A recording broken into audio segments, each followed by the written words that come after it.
د دې وظیفې د کولو سره به الله جل شانه د هغې کس روزي پراخه کړي کوم انسان چې دا وظیفه کوي، بل په خلکو کې به د هیبت خاوند شي، یعنی هر سړی به د سره مینه او محبت کوي او هر سړی به د ته د قدر او د عزت په نظر باندې ګوري.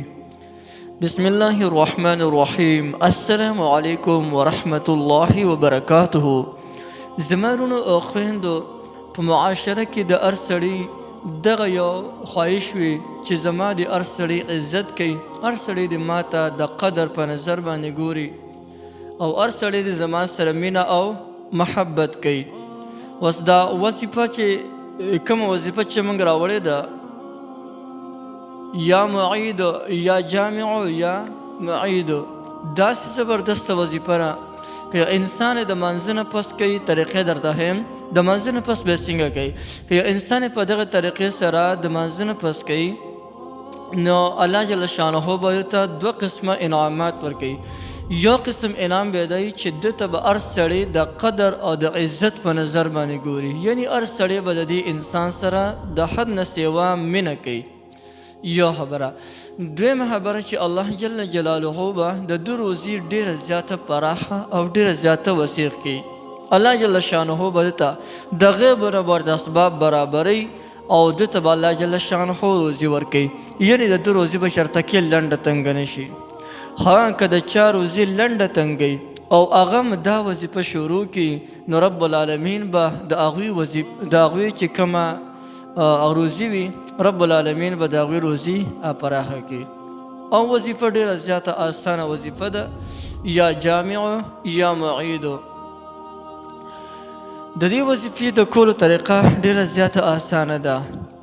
تاسو به روزانه د 5 واړه وخته لمونځ به دې سره پابندۍ سره کوئ، بل د هر یو لمونځ نه پس روزانه د هر یو لمونځ نه پس 3 ځله درود پاک چې کوم یو درود شریف تاسو ته آسان وي، که چا سره وخت لګي نو صرف داسې وایي صلی الله علیه و آله وسلم، صلی الله علیه و آله وسلم، صلی الله علیه و آله وسلم. اکو نه چا سره وخت وي نو هغه درود ابراهیمی یعنی د منځه والا درود وایي، لیکن چې دته کوم یو درود شریف آسان وي هغه د وایي 3 ځله مخکې. او د هغې نه پس یو تسبیح یعنی 100 پیرې یا جامع یا معید وظیفه وکړي، نو الله جل شانه به ورته په خاص طور باندې 2 قسمه انعامات ورکوي.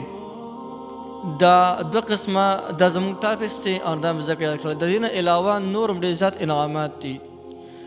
یو انعام دا دی چې هر سړی به د دې انسان سره مینه کوي، د محبت او د مینې په نظر به سره ګوري.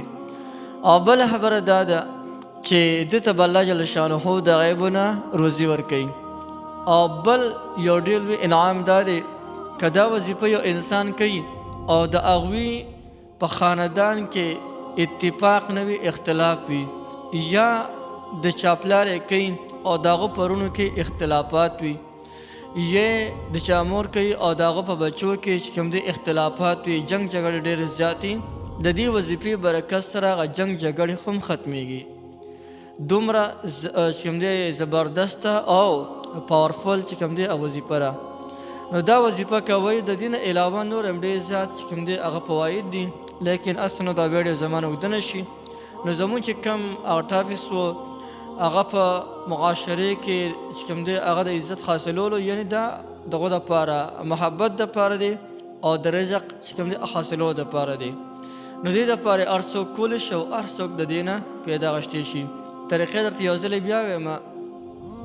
د دې وظیفې کولو طریقه دا ده چې اول به 3 پیړۍ درود شریف ووایي او بیا 100 پیرې یا جامع یا معید وظیفه وکړي او بیا 3 پیړۍ درود شریف، او د خپل حاجت دپاره به دعا هم غواړي.